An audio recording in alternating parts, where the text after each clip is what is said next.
வணக்கம். ஜம் செய்திகளுக்காக தமிழ் மொழி. இந்திய நேரப்படி காலை 8:30 மணி செய்திகள். முதலில் ஜம் தலைப்புச் செய்திகளை காணலாம். தேசிய முன்னேற்றத்தை முன்னெடுத்து செல்வதில் மாநிலங்கள் முக்கிய பங்கு வகிக்கின்றது. பிரதமர் நரேந்திர மோடி புகழாரம். செயற்கை நுண்ணறிவு வீடியோக்களுக்கு தமிழ் வளர்ச்சித்துறையின் தணிக்கை கட்டாயம் இருக்க வேண்டும். பள்ளிக் கல்வித்துறை அமைச்சர் ராஜ்மோகன் அறிவிப்பு. நாங்கள் ஈரானுடன் ஒப்பந்தத்தில் கையெழுத்திட்டவுடன் ஹார்முஸ் நீரிணை அதிகாரப்பூர்வமாக திறக்கப்படும். அமெரிக்க அதிபர் டொனால்ட் ட்ரம்ப் அறிவிப்பு. உலகக்கோப்பை கால்பந்து தொடரின் முதல் போட்டி. தொடரை வெற்றியுடன் தொடங்கியது மெக்சிகோ அணி. தமிழகத்தில் இன்று 4 மாவட்டங்களில் இடி மின்னலுடன் கூடிய மிதமான மழை பெய்ய வாய்ப்பு. சென்னை வானிலை ஆய்வு மையம் அறிவிப்பு. இனி விரிவான செய்திகளை காணலாம். நிதி ஆயோக் கூட்டத்தில் கூட்டாட்சி தத்துவத்திற்கான நமது அர்ப்பணிப்பு மீண்டும் வலியுறுத்தப்பட்டதாக பிரதமர் நரேந்திர மோடி தெரிவித்துள்ளார். பிரதமர் நரேந்திர மோடி 11வது நிதி ஆயோக் கூட்டம் குறித்து தனது சமூக வலைதளத்தில் பதிவிட்டுள்ளார். அதில் நிதி ஆயோக் கூட்டத்தில் தற்சார்புக்கு முக்கியத்துவம் அளிப்பது, உலகளாவிய சிறந்த நடைமுறைகளை பின்பற்றுவது மற்றும் சீர்திருத்தங்களுக்கான பயணத்தை வலுப்படுத்துவது உள்ளிட்ட பல்வேறு பரந்த அளவிலான விவகாரங்கள் குறித்து ஆலோசிக்கப்பட்டதாக தெரிவித்தார். மேலும் தேசிய முன்னேற்றத்தை முன்னெடுத்து செல்வதில் மாநிலங்கள் முக்கிய பங்கு வகிக்கின்றன என்ற நமது அரசின் நம்பிக்கைக்கு ஏற்ப கூட்டுறவு கூட்டாட்சி தத்துவத்திற்கான நமது அர்ப்பணிப்பு மீண்டும் வலியுறுத்தப்பட்டதாக கூறினார். செயற்கை நுண்ணறிவு வீடியோக்களுக்கு தமிழ் வளர்ச்சித்துறையின் தணிக்கை கட்டாயம் இருக்க வேண்டும் என்று பள்ளிக்கல்வித்துறை அமைச்சர் ராஜ்மோகன் அறிவித்துள்ளார். கோவை வ.உ.சி. மைதானத்தில் அமைக்கப்பட்ட பிரம்மாண்ட அரசு பொருட்காட்சியை அமைச்சர்கள் ராஜ்மோகன், சம்பத்குமார் ஆகியோர் இணைந்து திறந்து வைத்தனர். விழாவில் பல்வேறு தரப்பை சேர்ந்த பயனாளிகளுக்கு 4 கோடி ரூபாய் மதிப்பிலான நலத்திட்ட உதவிகள், பட்டாக்கள் மற்றும் மருத்துவ உபகரணங்களை வழங்கினர். பின்னர் அமைச்சர் ராஜ்மோகன் செய்தியாளர்களிடம் பேசினார். அப்போது சிங்கப்பெண் திட்டத்திற்காக வெளியிடப்பட்ட செயற்கை நுண்ணறிவு வீடியோக்களில் ஏற்பட்ட பிழைகள் தொழில்நுட்ப கோளாறு என விளக்கம் அளித்தார். இனிவரும் காலங்களில் செயற்கை நுண்ணறிவு மூலம் உருவாக்கப்படும் காணொளிகள், வரைபடங்கள் மற்றும் ஆடியோக்கள் எதுவாக இருந்தாலும் கட்டாயமாக தமிழ் வளர்ச்சித்துறையின் முறையான தணிக்கை மற்றும் ஆலோசனைக்கு பிறகு வெளியிடப்பட வேண்டும் என கூறினார். நிலுவையில் உள்ள தமிழ் வளர்ச்சித்துறை விருதுகள் அனைத்தும் முதலமைச்சரின் ஆலோசனையுடன் விரைவில் வழங்கப்படும் என்று தெரிவித்தார். தொடர்ந்து பேசிய அவர், மூத்த தமிழறிஞர்கள் மற்றும் மாணவர்களிடம் அரசு பேருந்து பணியாளர்கள் கூடுதல் கனிவோடு நடந்து கொள்ள வேண்டும் என்று கேட்டுக்கொண்டார். மட்டும் இல்லைங்க, தமிழ் வளர்ச்சித்துறையை பொறுத்த வரைக்கும் தமிழ்நாட்டில் இருக்கக்கூடிய ஒரு ஸ்ட்ராங் பவுண்டேஷன் போட்டிருக்கிறாங்க. அதை நம்ம மறுப்பு சொல்ல முடியாது. அவர்களினுடைய அஸ்திவாரம் மிகவும் பலமானது. ஆனால் காலத்திற்கு ஏற்ப அதுல பல்வேறு வகையான விஷயங்கள் நடக்கணும். இப்போ நேற்று இன்று நாளையும் பாத்தீங்கன்னா, நேற்றின் பெருமையை மட்டுமே இன்று பேசிக் கொண்டிருப்பது அல்ல அரசியல். நாளையினுடைய வருங்கால தொழில்நுட்பங்களை பயன்படுத்தி வருங்கால தலைமுறை உள்ள இருக்கக்கூடியதுதான் ஒரு நல்ல அரசியல். நாங்க அப்படிதான் நினைக்கிறோம். கிட்டத்தட்ட 2 ஆண்டுகளாக பல்வேறு விருதுகள் வழங்கப்படாமல் இருக்கு தமிழ் வளர்ச்சித்துறையில். முதல் வேலையாக எத்தனை சீக்கிரமாக முடியுமோ மாண்புமிகு முதல்வர் அவர்களினோடு கலந்தாலோசித்து பெண்டிங்ல இருக்கக்கூடிய, தராமல் இருக்கக்கூடிய அனைத்து தமிழ் வளர்ச்சித்துறை மாநில மாவட்ட விருதுகளும் உடனடியாக வழங்கப்படுவதற்காக ஆவணம் செய்யப்படும் என்பதை உங்கள் மூலமாக மகிழ்ச்சியோடு தெரிவித்துக் கொள்கிறேன். ஈரான் மீதான புதிய தாக்குதல்களை ரத்து செய்வதாக அமெரிக்க அதிபர் டொனால்ட் ட்ரம்ப் தெரிவித்துள்ளார். அமெரிக்காவின் ஓவல் அலுவலகத்தில் அதிபர் டொனால்ட் ட்ரம்ப் செய்தியாளர்களை சந்தித்து பேசினார். அப்போது ஈரானுடனான போருக்கு நாங்கள் ஒரு சிறந்த தீர்வு கண்டுள்ளதாக தெரிவித்தார்.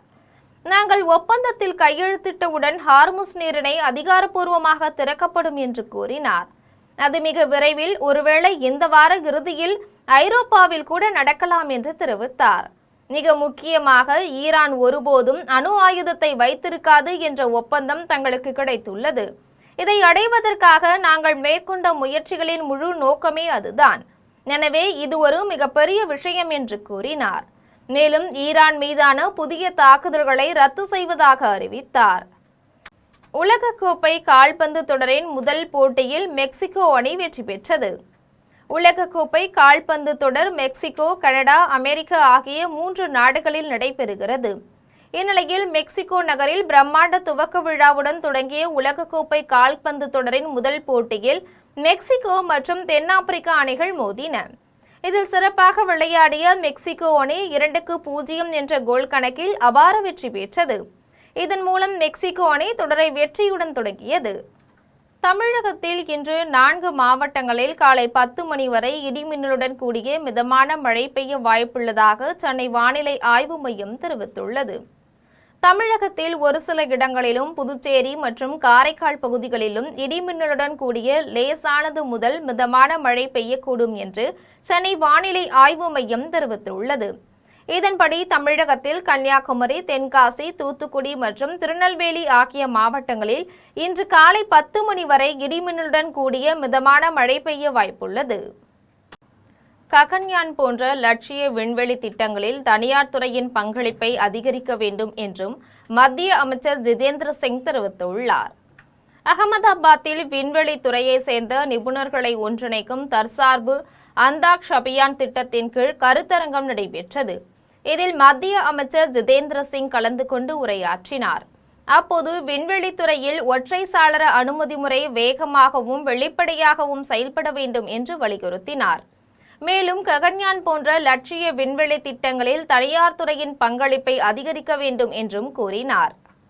நேரடி நெல் கொள்முதல் நிலையங்களில் ஊழியர்களுக்கு பெனால்டி விதிக்கப்படுவதை தவிர்க்க கொள்முதல் செய்யப்படும் நெல்லின் ஈரப்பதம் 17.5% இருப்பதை உறுதி செய்து கொள்ள அறிவுறுத்தியுள்ளதாக அமைச்சர் வெங்கடரமணன் தெரிவித்துள்ளார். மயிலாடுதுறையில் உணவுத்துறை அமைச்சர் வெங்கடரமணன் செய்தியாளர்களை சந்தித்து பேசினார். அப்போது மயிலாடுதுறை மாவட்டத்தில் குடிநீர் தட்டுப்பாட்டை போக்குவது தொடர்பாக மாவட்ட ஆட்சியர் நீர்வளத்துறை அதிகாரிகளிடம் கலந்து பேசியுள்ளதாகவும் விரைவில் சரி செய்ய நடவடிக்கை எடுக்கப்படும் என்றும் தெரிவித்தார்.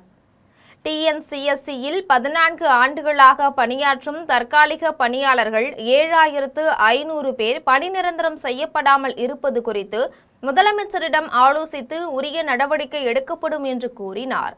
நேரடி நெல் கொள்முதல் நிலையங்களில் ஊழியர்களுக்கு பெனால்டி விதிக்கப்படுவதை தவிர்க்க கொள்முதல் செய்யப்படும் நெல்லின் ஈரப்பதம் 17.5% இருப்பதை உறுதி செய்து கொள்ள அறிவுறுத்தியுள்ளதாக தெரிவித்தார். தருமபுரி மாதம் அவர்களை பார்த்து பேசிட்டு இருந்தேன். அவரை பார்த்து மீட் பண்ணேன்.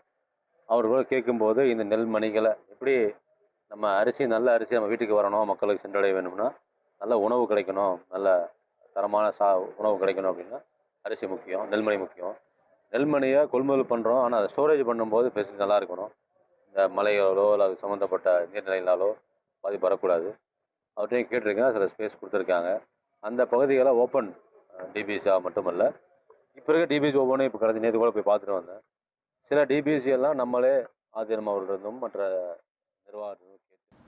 கோவையில் உள்ள தமிழ்நாடு வேளாண்மை பல்கலைக்கழகத்தில் மாநில வேளாண்மை மற்றும் உழவர் நலத்துறை அமைச்சர் வினோத் ஆய்வு மேற்கொண்டார். கோவையில் உள்ள தமிழ்நாடு வேளாண்மை பல்கலைக்கழகத்தின் பல்வேறு துறைகள் மற்றும் ஆராய்ச்சி நிலையங்களை மாநில வேளாண்மை மற்றும் உழவர் நலத்துறை அமைச்சர் வினோத் பார்வையிட்டு ஆய்வு செய்தார். இந்த ஆய்வின் போது தமிழ்நாடு வேளாண்மை பல்கலைக்கழக துணைவேந்தர் சுப்பிரமணியன், துறை தலைவர்கள் மற்றும் பேராசிரியர்கள் உடனிருந்தனர்.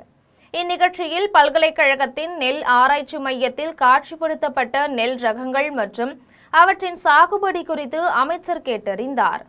இதன் பின்னர் பல்கலைக்கழகத்தின் பண்ணை வளாகம், வேளாண் பொறியியல் துறை உள்ளிட்ட துறைகளை அமைச்சர் பார்வையிட்டார். இதையடுத்து பல்கலைக்கழக மாணவ மாணவியர் தங்கும் விடுதி மற்றும் உணவருந்தும் விடுதி ஆகியவற்றை ஆய்வு செய்து மாணக்கர்களின் குறைகளை அமைச்சர் கேட்டறிந்தார். தமிழகம் முழுவதும் உள்ள அரசு பள்ளிகளில் விளையாட்டு வகுப்புகளை புறக்கணிக்க கூடாது என்று உத்தரவிட்டுள்ளதாக பள்ளிக்கல்வித்துறை அமைச்சர் ராஜ்மோகன் தெரிவித்துள்ளார். கோவை விமான நிலையத்தில் பள்ளிக்கல்வித்துறை அமைச்சர் ராஜ்மோகன் செய்தியாளர்களை சந்தித்து பேசினார். அப்போது அரசு பள்ளிகளில் காலியாக உள்ள விளையாட்டு ஆசிரியர்களின் பணியிடங்களும் நிரப்ப விரைவில் நடவடிக்கை எடுக்க உள்ளதாக தெரிவித்தார். மலைவாழ் மக்களின் கல்வி குறித்த கேள்விக்கு பதிலளித்த அவர், கோவையில் ஒரு கிராமத்திலிருந்து பேருந்து கேட்டு மக்கள் போராடி வந்த நிலையில் அமைச்சர் வன்னியரசு இதனை தீர்த்து வைத்துள்ளதாக குறிப்பிட்டார். மலைவாழ் மக்களின் குழந்தைகளும் கல்வி வழங்க நடவடிக்கை எடுக்கப்படும் என்றார். தொடர்ந்து அரசு பள்ளிகளில் விளையாட்டு வகுப்புகளை புறக்கணிக்க கூடாது என்று உத்தரவிட்டுள்ளார். பத்திரிகையாளருக்கு அந்த நல வாரிய திட்டங்களும் அது செயல்படணும், அதை பற்றி மிக உறுதியாக நான் யாரு அங்கேருந்து வந்தவர் தானே மிக உறுதியாக. அதிமுக, திமுக, தாவேகா அப்படின்றதெல்லாம் அரசியல் வேறுபாடுகளை எல்லாம் தாண்டி மக்கள் நலன் சார்ந்து நாங்கள் எப்போதுமே அதில் நாங்கள் போட்டி போட்டு நல்லது செய்கிறதுல தான் போட்டி போட்டு வருவோம். அது தமிழ் மண்ணினுடைய வழமை. அந்த வகையில் பத்திரிகையாளர்களின் நலன் சார்ந்தும் நாங்கள் கண்ணும் கருத்துமாக செயல்பட்டு கொண்டு இருக்கிறோம். அது குறித்த அறிவிப்புகள் நல்ல நேரத்தில் தகுந்த நேரத்தில் டெல்லியிலிருந்து மாண்புமிகு முதல்வர் வந்த பிறகு வரும். ரயில்வே திட்டங்கள் மாநில வளர்ச்சிக்கு பெரிய பலனை தரும் என்று அமைச்சர் அஸ்வினி வைஷ்ணவ் தெரிவித்துள்ளார். ராஜஸ்தான் மாநிலம் ஜெய்ப்பூரில் ரயில் நிலைய மறுசீரமைப்பு பணிகளை ஆய்வு செய்த பின்னர் மத்திய ரயில்வே அமைச்சர் அஸ்வினி வைஷ்ணவ் செய்தியாளர்களை சந்தித்து பேசினார். அப்போது 85 நிலையங்கள் மேம்படுத்தப்பட்டு வருவதாக தெரிவித்தார். ஜெய்ப்பூர் நிலையத்தில் 2வது நுழைவு வாயில் பணிகள் நிறைவடைந்துள்ளதுடன் பிரதான பகுதி பணிகள் தொடர்ந்து நடைபெற்று வருவதாக அவர் கூறினார். பணிகள் நடைபெறும் போது கூட போக்குவரத்து இடையூறு இல்லாமல் கவனமாக செயல்படுத்தப்படுவதாகவும் இதுவே இந்தியாவின் தனி சிறப்பு எனவும் அவர் விளக்கினார். ராஜஸ்தானில் நடைபெறும் பல்வேறு ரயில்வே திட்டங்கள் மாநில வளர்ச்சிக்கு பெரிய பலனை தரும் என்றும் அவர் தெரிவித்தார். பிரதமர் மோடி தலைமையிலான அரசின் 12 ஆண்டுகால நம்பிக்கை, வளர்ச்சி மற்றும் மக்கள் நலனை தங்கள் நோக்கம் என பாஜக சட்டமன்ற உறுப்பினர் அனுராக் தாக்கூர் தெரிவித்துள்ளார். இமாச்சல பிரதேசம் மாநிலம் ஹமீர்பூரில் பாஜக சட்டமன்ற உறுப்பினர் அனுராக் தாக்கூர் செய்தியாளர்களை சந்தித்து பேசினார். அப்போது பிரகதி பாத் யாத்திரையின் போது வளர்ச்சி திட்டங்கள் மற்றும் முக்கிய இடங்களை ஆய்வு செய்து வருவதாக கூறினார். பிரதமர் மோடி தலைமையிலான அரசின் 12 ஆண்டுகால நம்பிக்கை, வளர்ச்சி மற்றும் மக்கள் நலனே எங்கள் நோக்கம் என்றார். ஹமீர்பூரில் மருத்துவக் கல்லூரி மற்றும் 300 படுக்கைகள் கொண்ட மருத்துவமனை அமைக்கப்பட்டுள்ளது என்று கூறினார்.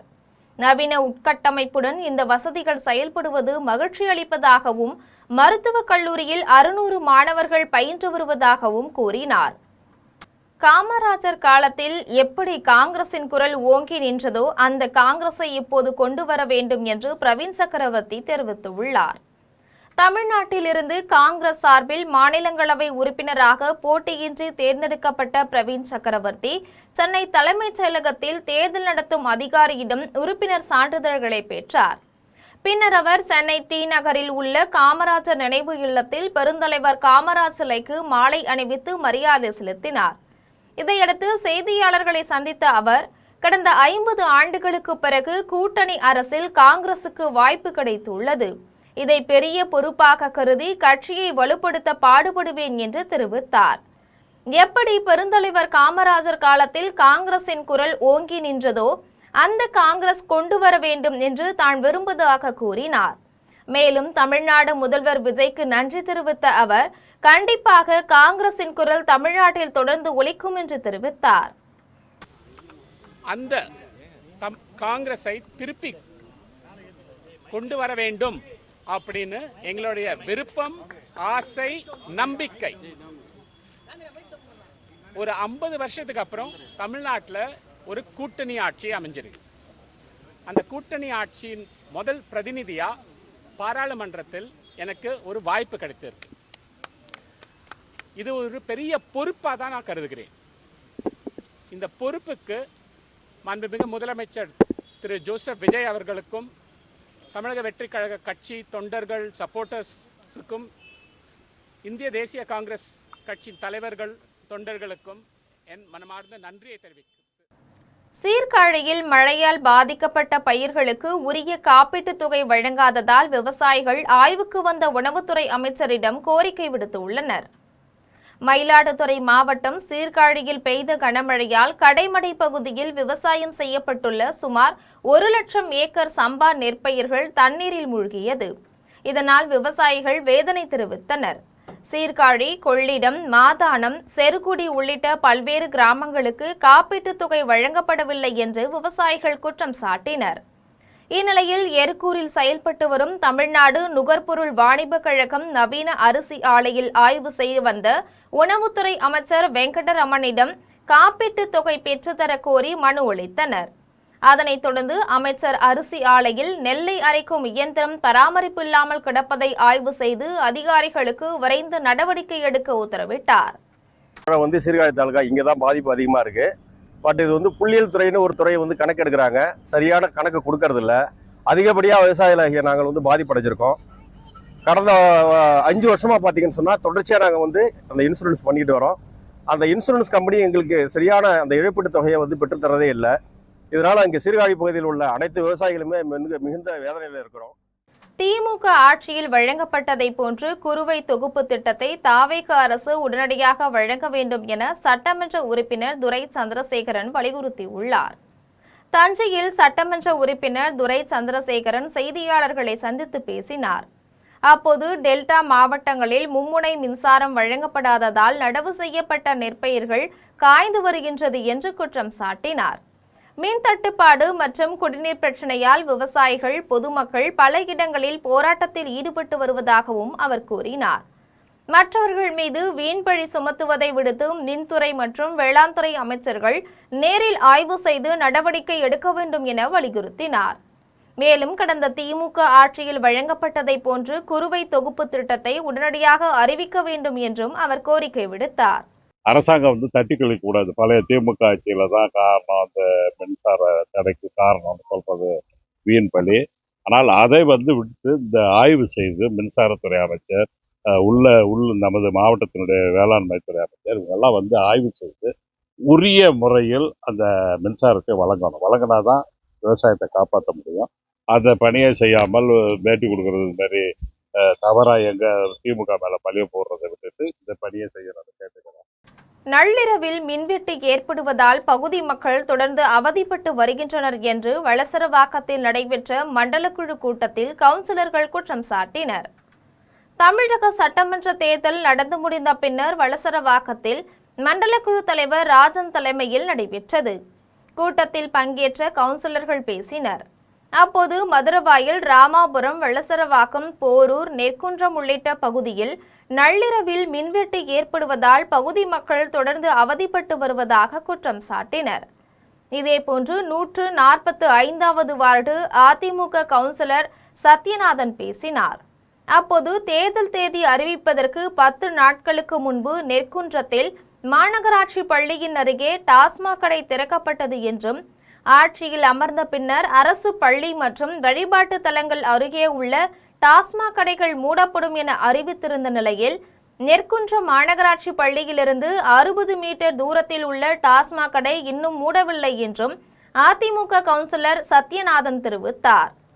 இவரைத் தொடர்ந்து தாவேகவில் இணைந்துள்ள 148வது வார்டு கவுன்சிலர் கிரிதரன் பேசும்போது, மழைக்காலத்திற்கு முன்பு மழைநீர் வடிகால் தூர்வார நடவடிக்கை எடுக்க வேண்டும் என்றும், போதுமான மின்மாற்றிகள் இல்லாததால் அடிக்கடி மின்தடை ஏற்படுகின்றது என்றும் தெரிவித்தார். நாகர்கோவிலில் உள்ள பள்ளி மாணவிகளிடம் சிங்கப்பெண் சிறப்பு படையினர் பாதுகாப்பு குறித்து கலந்துரையாடினர். கன்னியாகுமரி மாவட்டத்தில் 2 சிங்கப்பெண் சிறப்பு படையினர் பெண்கள் பாதுகாப்பை உறுதி செய்யும் வகையில் பணியில் ஈடுபட்டனர். அப்போது நாகர்கோவில் செய்குதம்பி பாவலர் பள்ளியில் உள்ள மாணவிகளை சந்தித்து எந்த நேரத்திலும் தங்களுக்கான உறுதுணையாக இந்த சிறப்பு படை செயல்படும் என்று தெரிவித்தனர். எனவே எந்தவிதமான இடையூறு இருந்தாலும் தங்களுக்கு தெரிவிக்கலாம் என்று அறிவுறுத்தினர். சென்னை மாநகராட்சி குழு கூட்டத்தில் திமுக மாமன்ற உறுப்பினர் சொந்த கட்சிக்கு எதிராக குரல் எழுப்பியதால் கூட்டத்தில் வாக்குவாதம் ஏற்பட்டது. சென்னை மாநகராட்சி 14வது மண்டல குழுவில் மாதாந்திர கூட்டம் மண்டலக்குழு தலைவர் ரவிச்சந்திரன் தலைமையில் நடைபெற்றது. இக்கூட்டத்தில் மாமன்ற உறுப்பினர்களும் மாநகராட்சி துறை சார்ந்த அதிகாரிகளும் கலந்து கொண்டனர். அப்போது 186வது திமுக மாமன்ற உறுப்பினர் மணிகண்டன் கடந்த 4 ஆண்டுகளில் எந்த ஒரு திட்டப்பணிகளையும் தனது வார்டுக்கு செய்யவில்லை என கூட்டத்தில் மண்டலக்குழு தலைவரை பார்த்து கேள்வி எழுப்பினார். இதனால் இருவருக்கும் இடையே வாக்குவாதம் ஏற்பட்டது. திமுக மாமன்ற உறுப்பினர் மணிகண்டன் தாவேகவில் இணைய உள்ள நிலையில் சொந்த கட்சிக்கு எதிராக உண்மையில்லாமல் கூட்டத்தில் பேசி வருகிறார் என திமுகவினர் குற்றம் சாட்டியுள்ளனர். தாமிரபரணி ஆற்றில் ஓடை போல் ஓடும் தண்ணீரில் யானை குளிக்கும் ட்ரோன் காட்சிகள் பார்ப்பவர்களின் மனதை மகிழ்ச்சியில் ஆழ்த்தியுள்ளன. தூத்துக்குடி மாவட்டம் ஸ்ரீவைகுண்டம் பகுதியில் உள்ள ஆதிநாதர் ஆழ்வார் கோவில் யானை மற்றும் திருக்கள்ளூர் வைத்தமாநிதி கோவில் யானை ஆகிய 2 யானைகளும் ஆழ்வார்தோப்பு பகுதியில் தனி கூடாரம் வைத்து பராமரிக்கப்பட்டு வருகின்றது. தற்போது தாமிரபரணி ஆற்றில் தண்ணீர் குறைந்தால் ஆற்றின் ஒருபுறம் ஓடை போல் ஓடும் தண்ணீரில் யானை குளித்தது. 2 யானைகளும் ஒரே இடத்தில் குளிக்கும் ட்ரோன் காட்சிகள் பார்ப்பவர்களின் மனதை மகிழ்ச்சியில் ஆழ்த்தியுள்ளன.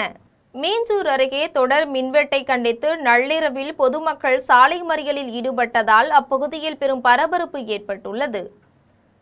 திருவள்ளூர் மாவட்டம் மேலூரில் இரவு நேரத்தில் நீடித்த மின்வெட்டை கண்டித்து பொதுமக்கள் சாலை மறியலில் ஈடுபட்டனர். மின்வெட்டு பிரச்சினை தொடர்பாக மின்வாரிய அதிகாரிகளை தொடர்பு கொண்டால் அலட்சியம் காட்டுவதாக கூறி காவல்துறையிடம் வாக்குவாதத்தில் ஈடுபட்டனர்.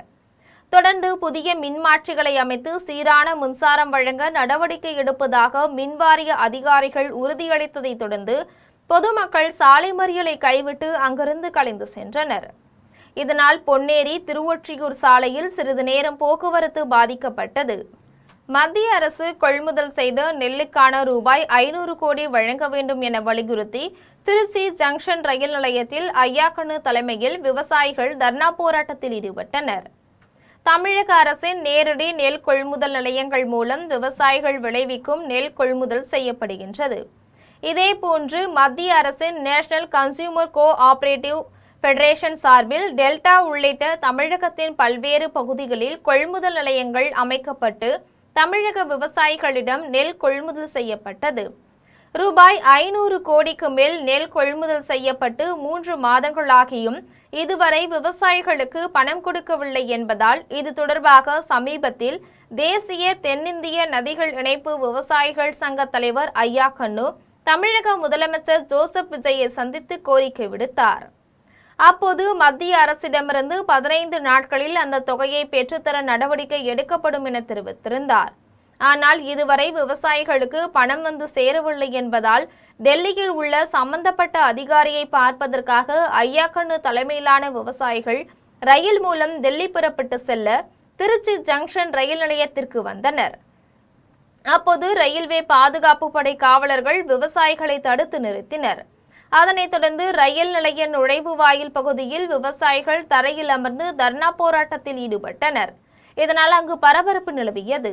20 நாள் ஆச்சு, இன்னும் பணம் தரல, 500 கோடி தரல. இது சம்பந்தம் முதலமைச்சர்கிட்ட போய் புகார் பண்ணோம். போன 11ஆம் தேதி போன மாசம் அவர் தமிழ்நாடு சிவில் சப்ளை கார்பரேஷனுடைய எம்டி அண்ணாதுரையையும் அக்ரி செக்ரட்டரி பழனிசாமியும் கூப்பிட்டு இந்த டிஎம் முத்துராமலிங்கத்தையும் கூப்பிட்டு உடனே டெல்லிக்கு போய் மத்திய சர்க்கார்ட்ட பேசி பணத்தை வாங்கிக்கணும்னு சொன்னாங்க. சொல்லியே 1 மாசம் ஆச்சு, இன்னும் பணம் வரல. பல்வேறு கோரிக்கைகளை வலியுறுத்தி ஆட்சியர் அலுவலகத்தை முற்றுகையிட்ட விவசாயிகள் ஆர்ப்பாட்டத்தில் ஈடுபட்டனர். தஞ்சாவூரில் தமிழக விவசாய சங்கங்களின் கூட்டு இயக்கத்தினர் பல்வேறு கோரிக்கைகளை வலியுறுத்தி மாவட்ட ஆட்சியர் அலுவலகத்தை முற்றுகையிட்டு ஆர்ப்பாட்டத்தில் ஈடுபட்டனர். அப்போது விவசாய கடன்களை முழுமையாக தள்ளுபடி செய்யவும், மேகதாது அணை திட்டத்தை தடுக்கவும், குறுவை சாகுபடி செய்யாத விவசாயிகளுக்கு ஏக்கருக்கு ரூபாய் 15,000 நிவாரணம் வழங்கவும் கோரிக்கை விடுத்தனர்.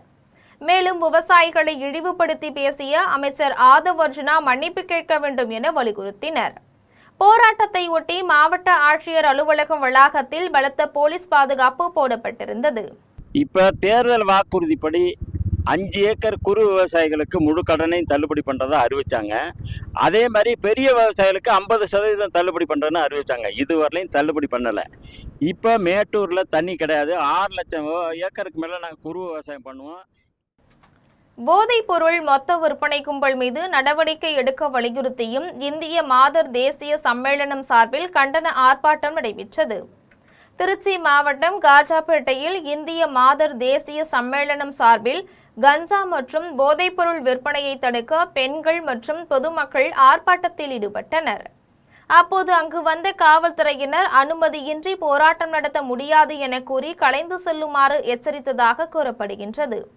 மேலும் போராட்டத்தில் ஈடுபட்ட பெண்களிடம் காவல்துறையினர் அநாகரிகமாக நடந்து கொண்டதாகவும் குற்றச்சாட்டு எழுந்துள்ளது. கஞ்சா மற்றும் போதைப்பொருள் விற்பனையை உடனடியாக தடுக்க வேண்டும்.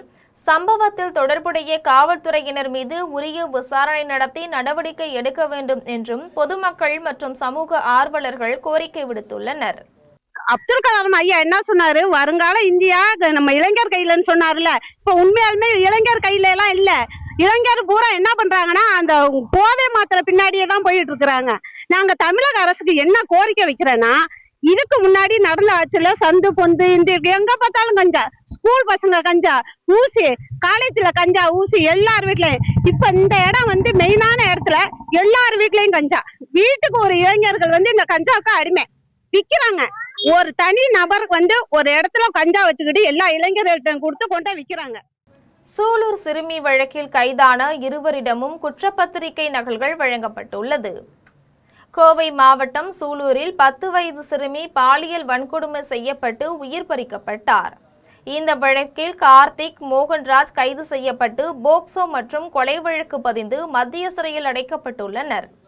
தொடர்ந்து காவல்துறை விசாரணை 819 பக்கங்கள் கொண்ட குற்றப்பத்திரிகை இ-ஃபைலிங் முறையில் போக்சோ நீதிமன்றத்தில் தாக்கல் செய்யப்பட்டது. இந்நிலையில் குற்றப்பத்திரிகை நகல் கைது செய்யப்பட்ட இருவருக்கும் வழங்கப்பட்டுள்ளது.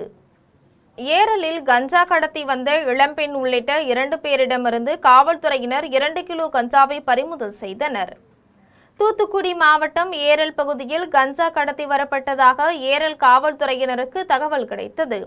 அதன் பேரில் ஏரல் காவல் ஆய்வாளர் ஆதம் அலி தலைமையிலான காவல்துறையினர் தீவிர வாகன தணிக்கையில் ஈடுபட்ட போது சந்தேகப்படும் வகையில் இருசக்கர வாகனத்தில் வந்த இளம்பெண்ணையும் அவருடன் வந்த ஆண் நண்பரையும் பிடித்து விசாரணை செய்தனர்.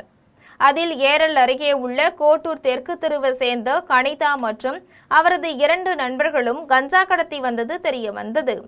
இதையடுத்து அவர்களிடமிருந்து 2 கிலோ கஞ்சா மற்றும் இருசக்கர வாகனம் உள்ளிட்ட பொருட்களை பறிமுதல் செய்து அவர்களை சிறையில் அடைத்தனர்.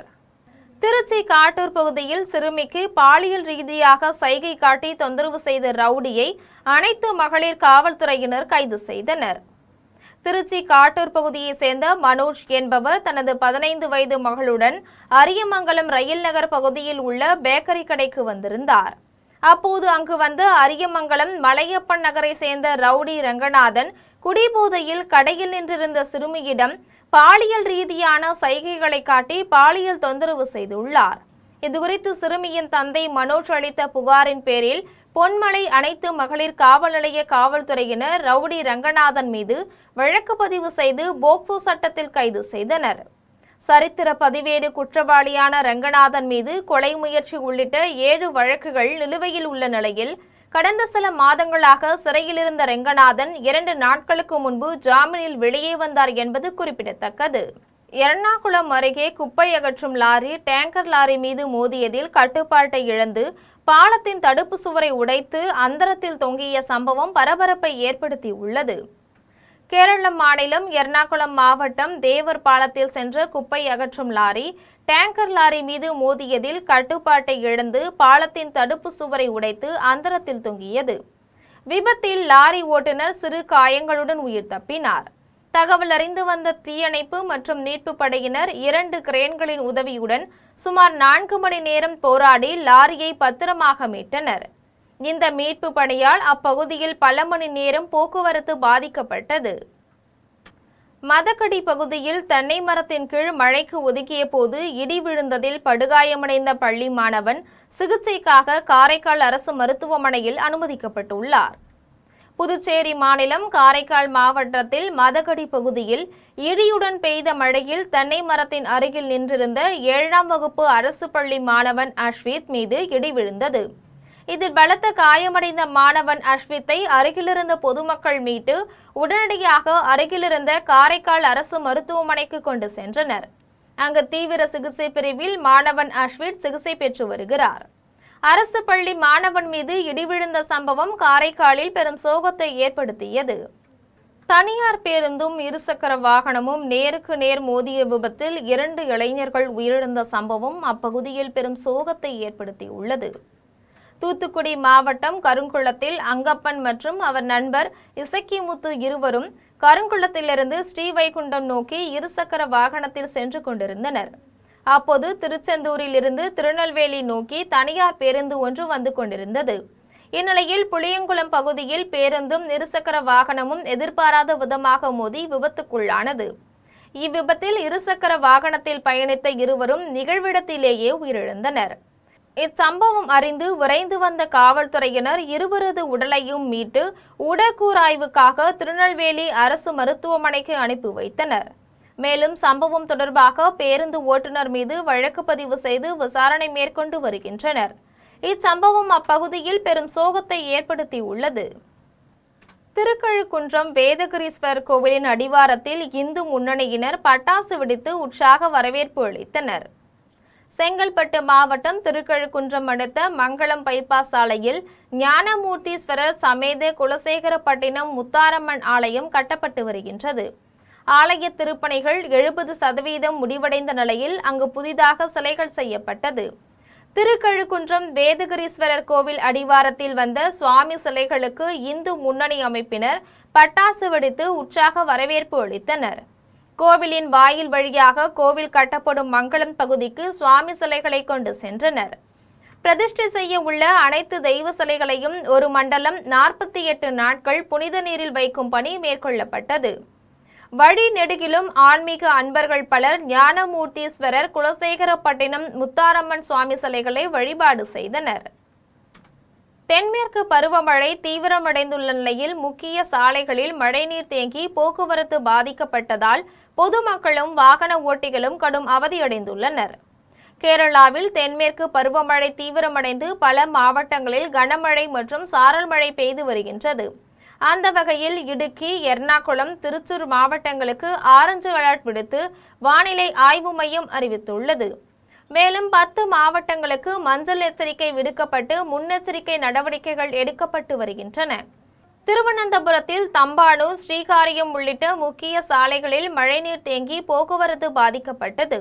இதனால் பொதுமக்களும் வாகன ஓட்டிகளும் கடும் சிரமத்திற்கு உள்ளாகினர். மீண்டும் தலைப்புச் செய்திகள். தேசிய முன்னேற்றத்தை முன்னெடுத்து செல்வதில் மாநிலங்கள் முக்கிய பங்கு வகிக்கின்றது. பிரதமர் நரேந்திர மோடி புகழாரம்.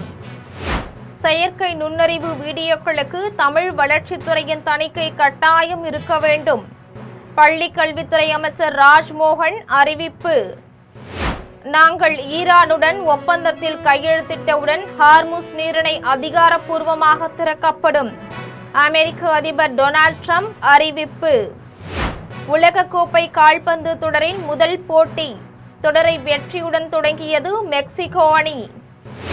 தமிழகத்தில் இன்று 4 மாவட்டங்களில் இடி மின்னலுடன் கூடிய மிதமான மழை பெய்ய வாய்ப்பு. சென்னை வானிலை ஆய்வு மையம் அறிவிப்பு. இத்துடன் ஜெம் செய்திகள் நிறைவடைகின்றன. மீண்டும் ஜெம் செய்திகள் மதியம் 1:30 மணிக்கு. உடனுக்குடன் செய்திகளை காண ஜெம் லைவ்.tv என்ற இணையதளத்தில் இணைந்திருங்கள். நன்றி, வணக்கம்.